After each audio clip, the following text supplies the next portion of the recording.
Tricks. Den här filmen heter Tricks. Och det här är Mattias Borg som ska göra en volt.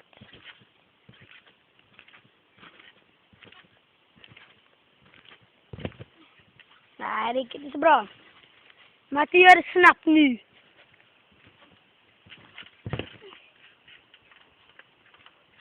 Vi ska gå på händer. Vi kan gå på händer. Nej, det gick inte heller så bra.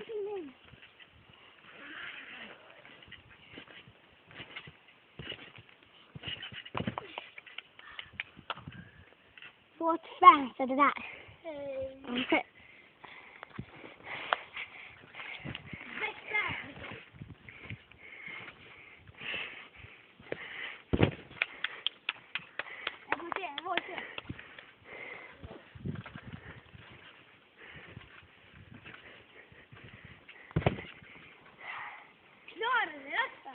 Oj, oj, oj, ge han en applåd.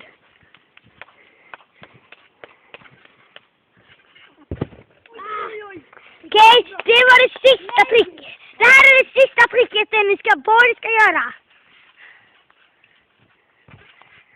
Det var det sista. Om ni vill kolla på detta pricket mer, sök på Tricks del 2. Hej då. Hej då. Nice.